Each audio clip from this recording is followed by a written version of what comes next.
Welcome into Up in the Rafters, a podcast brought to you this basketball season by our friends over at Johnny T-Shirt. Co-hosting this, I'm Taylor Vippolis.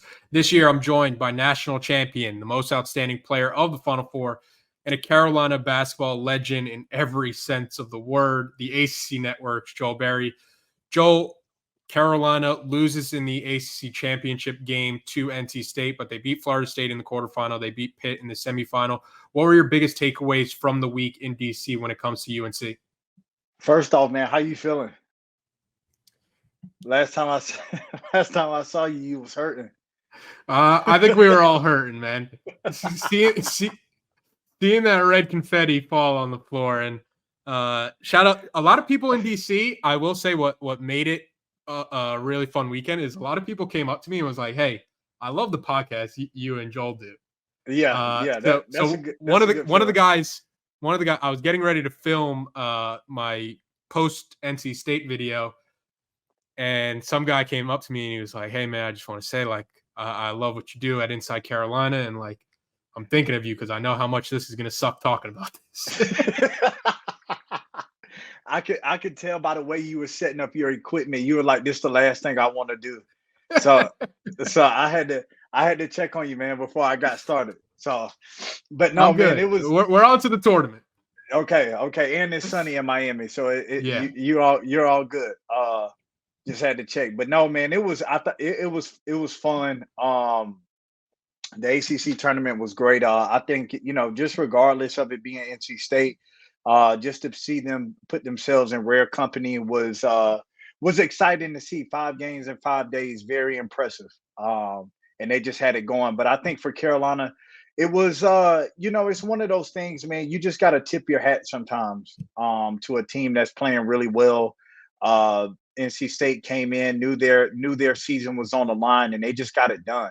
For Carolina, the one thing that stood out to me in that state game was just I think it goes to show how important the other pieces are outside of RJ and Armando.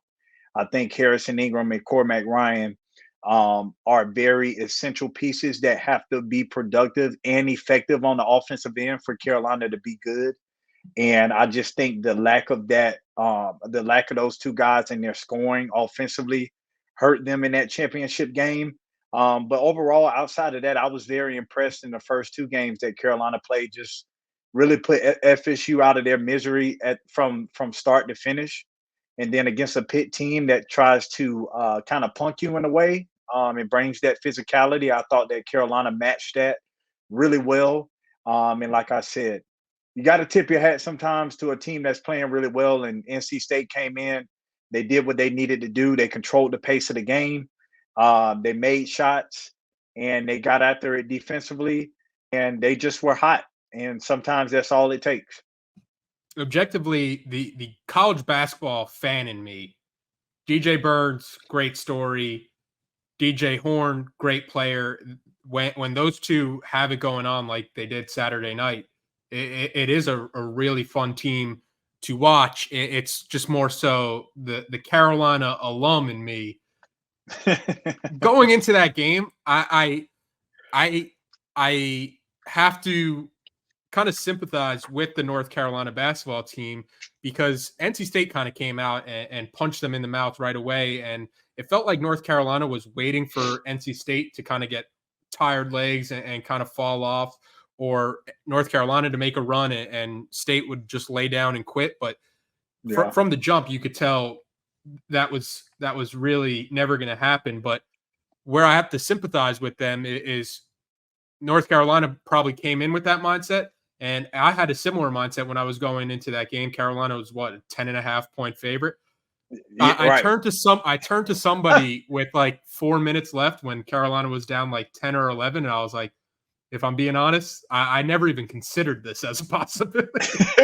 Right, man. It was crazy, man. I thought that NC State would come out and look a little tired, just because of given the situation of playing 4 games in 4 days, even. And I thought they came out and had the energy early. They were very effective on the offensive end. I thought it was, it's one of those it's one of those hard things that as a coach is like, what do you do with DJ Burns? Yeah. And they started out double teaming, and I thought that kind of hurt them because he is a good passer. There's some bigs that you can double and you can take away, you can be effective on them because they don't know how to pass the ball out of the double teams, but he can carve you up, man. And once he started doing that, they were just knocking down shots.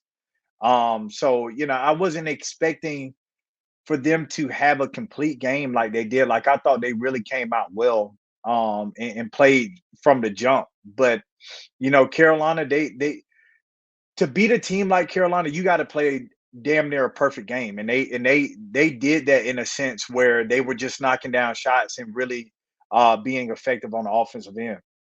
Yeah, and for as bad as that first half was for Carolina at times, they go into half up one, and I think the sentiment from Carolina fans was like, "We just played a terrible half, and we're up one, so that has to be a good sign for the second half." But the reason why I wasn't in that camp from a Carolina perspective was NC State was doing almost everything that they wanted on the defensive end, and it didn't seem like Carolina had really any answers for what State was doing. There was a lot of miscommunications in screens, and the drop coverage, and Burns being able to do whatever he wanted. When you double him, he's making the passes out. When you don't double him, he's putting Carolina's guys basically through the basket, just on the back downs. What do you think went so wrong for Carolina defensively, where NC State does shoot 55% from the field? Yeah, I don't think NC State ever felt like they were being pressured. They felt like they could run whatever they wanted to run and not really feel any pressure defensively, whether that be on ball screens. And then DJ Burns, he's one of those players I feel like Carolina could have really set on his left hand to where, or his right shoulder to where he couldn't get back to it. And I just thought they kind of just let him, back his way down, and then get to that left hand. I would have just he would have had to score over me. He would have to show me that he can turn to his left shoulder and be able to score. So you could have changed that, but I just felt that Carolina didn't put any pressure on State and make them feel uncomfortable on the defensive end. And State's they're one of the teams that struggle offensively in the half court.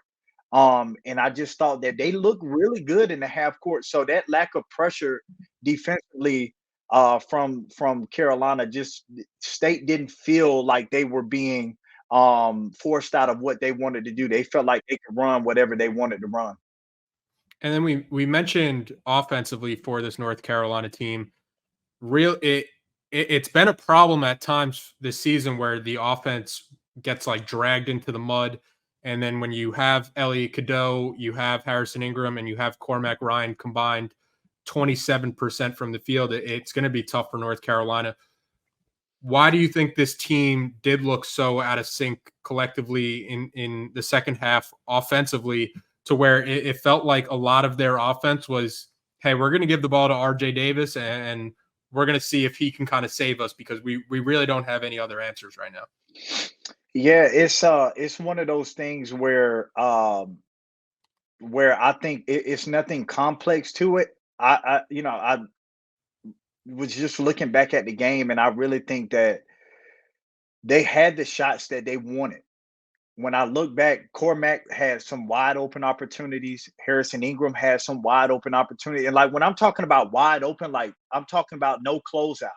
Um, and they just didn't knock them down. And I thought that, so when I'm looking at it, I'm like, it wasn't the fact that Carolina couldn't get any shots, just the shots weren't falling. So, naturally you go to the guy who has been hitting shots all year long, and that's RJ. And he's the one that kind of propelled them in that first half to get back in the game, when he started knocking down those threes and knocked down some difficult threes, which he has been through during or doing throughout the season. But it's hard for me to really just try to get, complex with it, because it just simply boiled down to them knocking down shots. And I think that's the difference maker, is when Cormac and Elliott, or when Cormac and Harrison are hitting those shots, Carolina's a totally different team where you don't have to rely on RJ shooting 26 shots a game, or 26 shots like he did in this game. So yeah, I just think the key going into this NCAA tournament is, can those guys kind of relax and get back into that rhythm, and being able to knock down shots. Like, even if it's, Cormac going, 4 for 6 rather than going 2 for 7 from the three, or 1 for 5 from the 3 point line, rather, getting 4 threes, and then getting, Harrison maybe knocking down 1 3. It changes the ball game for them. Yeah, I was just going to mention that, how there were a few moments in that game. RJ missed a couple of really good looks from three, and Cormac missed a couple of good looks where, if Carolina hits some of those, then you could be talking about a completely different outcome, and Yeah.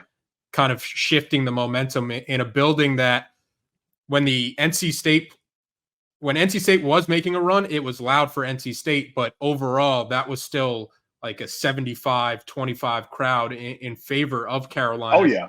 And the Carolina fans were just kind of waiting for something to cheer about, or get back in the game.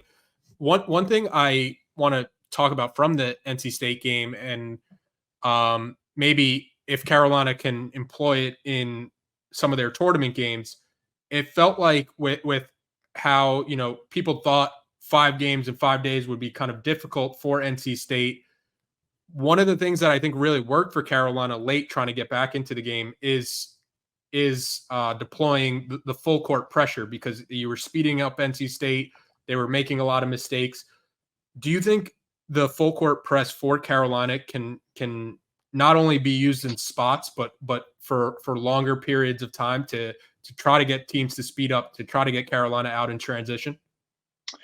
Yeah, it's hard because it does put a lot of pressure, or it does put a lot of a lot of miles on the players to do something like that. Can it be done? Yes, but up until this point in the season, they haven't had to do it as much. The only game that stood out to me was the Florida State game.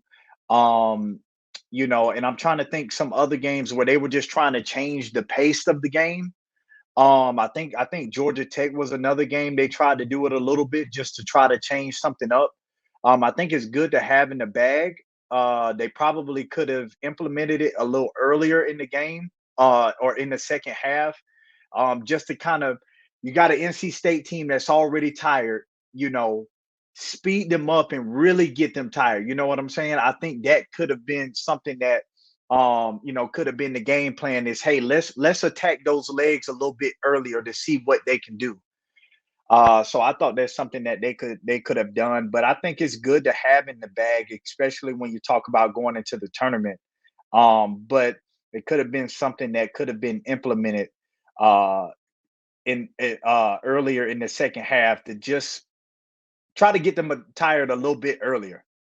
Yeah, and one of the things that I thought, from being in the locker room post game and listening to some of the players' comments post game, that was both worrying but also refreshing, with how honest they felt they were, was that a lot of them were echoing the same statement, that NC State just wanted it more, and that was something that was visible when you're on the court, when one team is playing for their tournament life, and the other team is not, and safely in the field.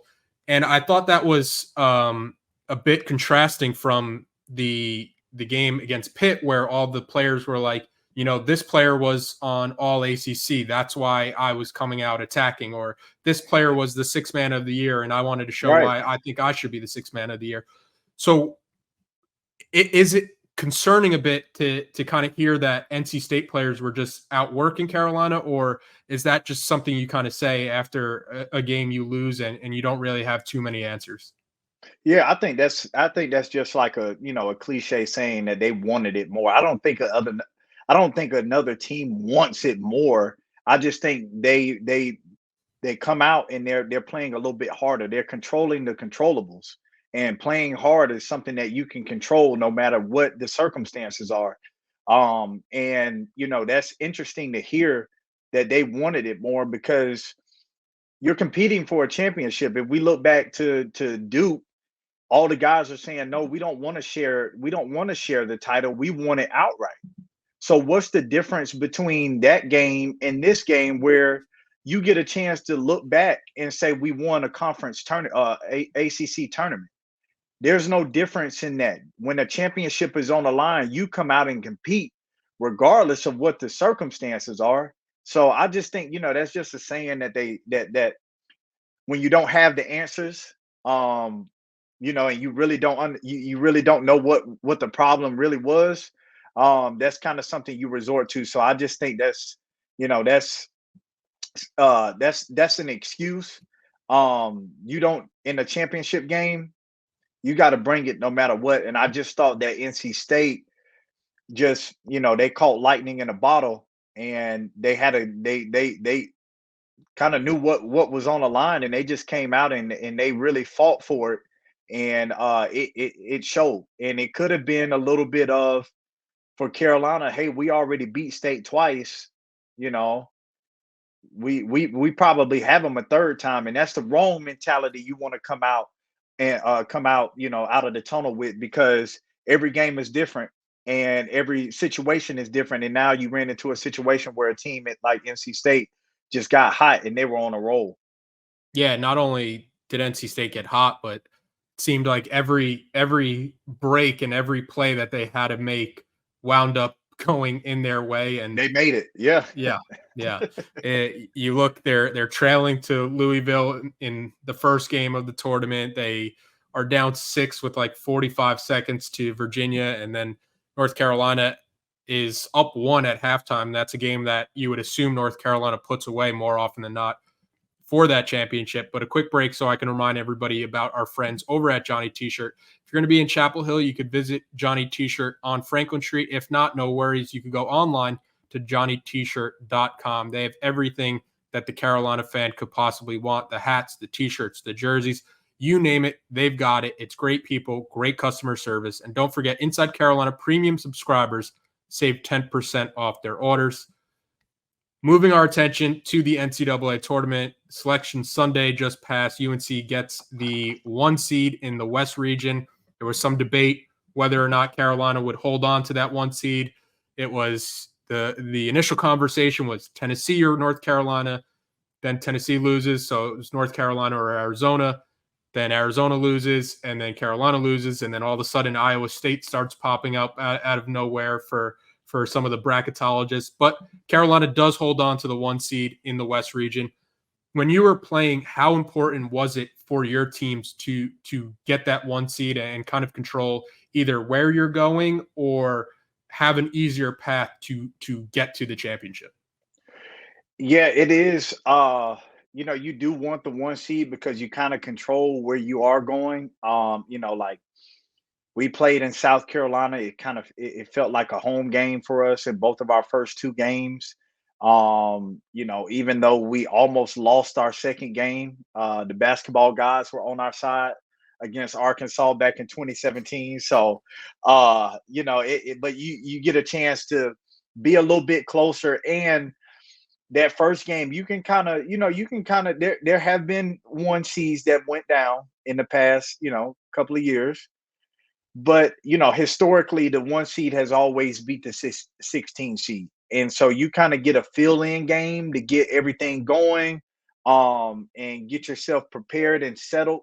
And so having that 1 seed is important. And then also just being able to control where you're going. But, after those first 2 rounds, it's go time then. But if you look at Carolina hypothetically could play at Michigan State or Mississippi State. So you want that first game to get yourself settled in, but it's go time after that first one. One of my favorite parts about Selection Sunday is watching all the teams kind of gather together and having these watch parties for the bracket reveal. Any good watch party stories from your time at Carolina? Where were you guys kind of going? We always had it at Coach Williams' house. So Coach Williams and Wicked Wanda always had the hospitality. For us, it was a little bit different. We were always relaxed just because we knew that we would be in the tournament. You just don't necessarily know who you will be playing. So you kind of have that, that anticipation to see where you are and who that matchup will be. But it was always relaxed for us. And we would just enjoy being around one another. And then shortly after, once we knew where we were and kind of figured out our path and who we would have to potentially play, coach would always turn the TV off and then he'll give us a message.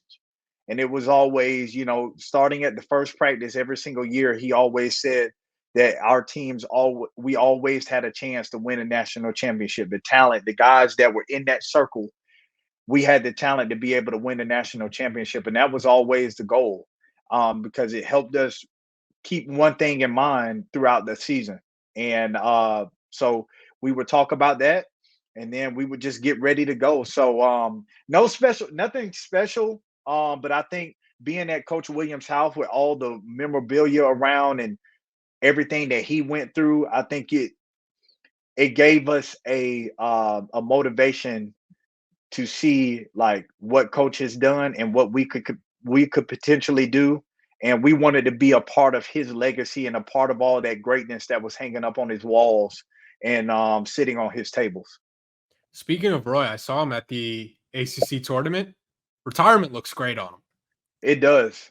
It does. I mean, my man is loving it. My man's texting me during the game. He just laid back, man, as he should, as he should. And I tell you one person that's enjoying it, Wanda, because Wanda's like, I got my man next to me. We just travel, we just watch games. He doesn't have to come home and all mad, and I don't have to deal with that anymore. So it's good life for the Williams. When he's texting you during games, is he texting you like, "Hey, Joel, when you're on ACC Network later, maybe this is what you should say"?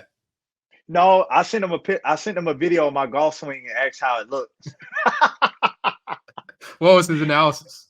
He said that it's beautiful. So I said, you know what? Okay, that's good signs that I'm making improvements. And then he threw out a joke about Boeheim. Those are two Hall of Fame coaches, and he was just sitting there saying that Boeheim looked like he was about to fall asleep before the game.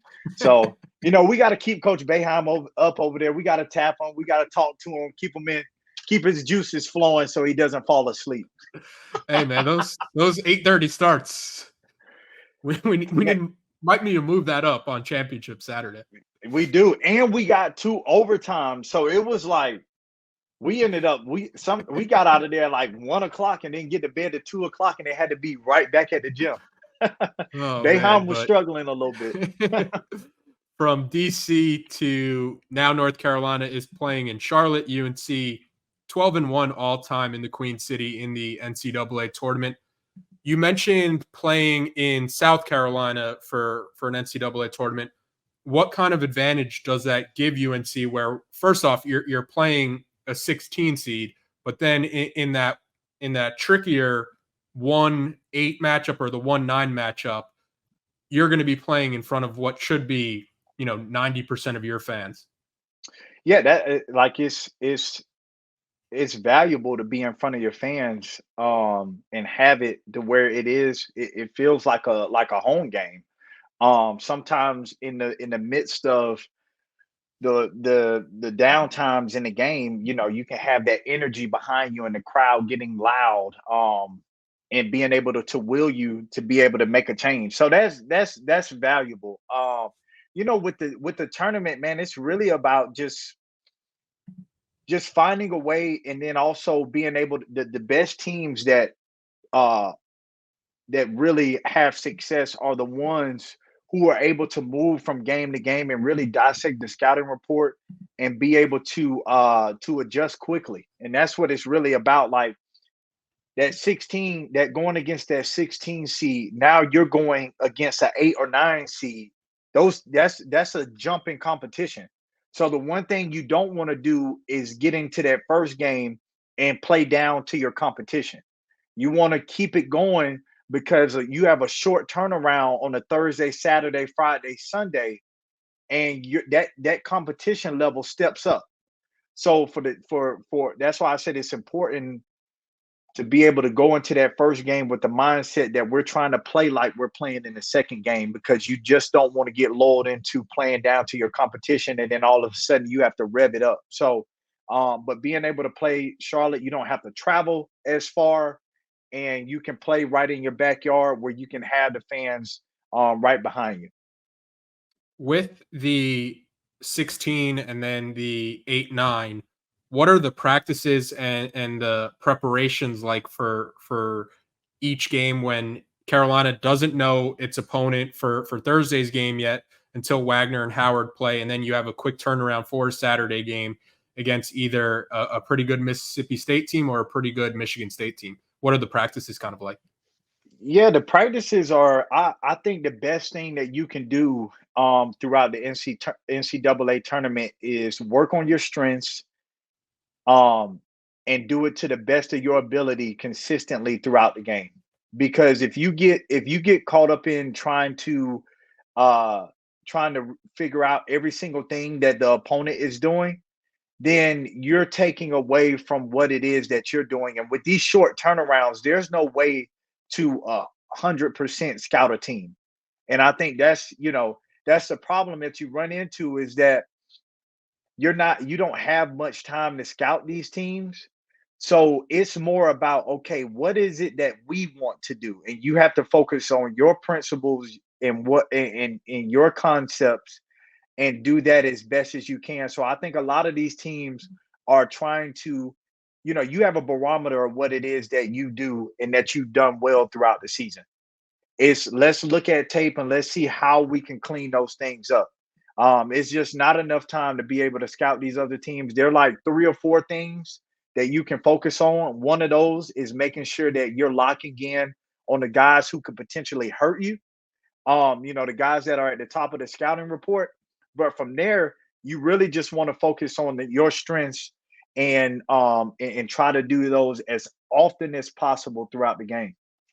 And then with the bona fides of a national champion, most outstanding player in the Final Four, how did you approach the tournament mentally and not really get so consumed with the thought like, oh man, there's 67 other teams. There's a lot of deserving teams. There's a lot of good teams, and not really get caught in the mindset like if we lose, our season's over. Yeah, that's the pressure of it, man. Some guys are built for it, some guys aren't. I think for Carolina in particular, they have two guys that they can lean on, RJ and Armando, that they can help. Those guys can help other guys understand what it takes to be able to navigate your way through each and every game. I know it's a cliche saying, but you really do have to focus in on each and every game and not get bogged down by who you could potentially play in, all of these hypothetical situations. You have to take it one game at a time, because, as I always say, all it takes is for a team to get hot in one game. That's all it takes. It's not the NBA Finals where you got 7 games, or best of 7. This is a one-hit wonder, and you can get knocked out in that one game. So it's really about focusing on that game, and then worrying about the rest later on. Like, what we would do is we would go in, we would focus on our scouting report for that first game.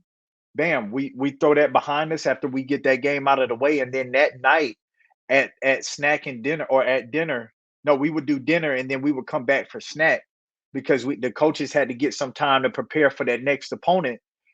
We would just go right into looking at film. And coaches on the assistant coaches, once they figure out who's in the region, they disperse who needs to, what teams, what teams they need to be looking at, and they're already getting film. So it's up to the coaches to be able to look ahead. But for the players, you have to focus on your matchup and what you're supposed to do in that particular game. And then once we get to it, the assistant coaches will do their jobs to be able to get us that the video and the scouting reports on those players, so we can start marinating on what we need to get ready for, if it's a Thursday, Saturday, or Friday, Sunday game, and get ready for it to go over that and practice and walk through. You're not practicing as hard, but you're walking through some of those plays so that you can mentally see what's going on. And then from there, now you got to take on that game. So that's how you navigate your way through the NCAA tournament. Before we wrap up, a big shout out to our friends at Congruity. Congruity is a North Carolina based national coverage, local presence company with personal support straight from the Tar Heel State. Congruity is empowering small and mid-sized business owners with HR and payroll outsourcing, enabling you to grow your business while they take care of your greatest assets, your people. And they are doing it with top of the line technology and services for every stage of your business's growth with a state-of-the-art online platform. Congruity, they are obsessed with customer service where they become part of your team. They do the heavy lifting, providing essential admin support with a single point of contact and support available on demand with services that are tailor-made for you, transforming your organization. Congruity has helped hundreds of businesses improve and enhance their day-to-day lives, level up your HR capabilities, save money, unlock game-changing growth. Visit congruityhr.com/Tar Heels to learn all about Congruity. Fill out a quick form to be connected to their consultants, and they'll give Inside Carolina listeners or viewers a payroll and HR assessment for free. That's congruityhr.com/Tar Heels, congruityhr.com/Tar Heels. All right, back to the episode.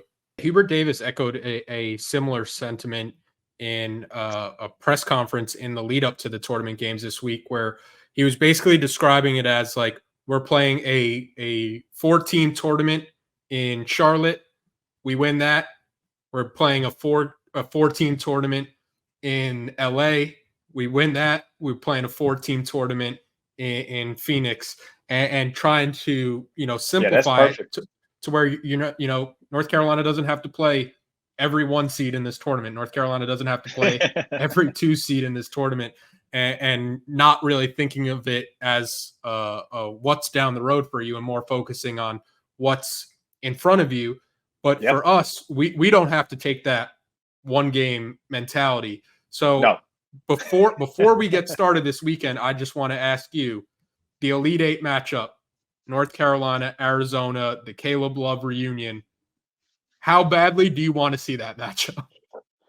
I want to see it. I think it's not only selfishly, but I think it will be a great story. When you talk about like what NC State did, like that's a great story. People live for that during these times, and that's what's so great about March Madness is like,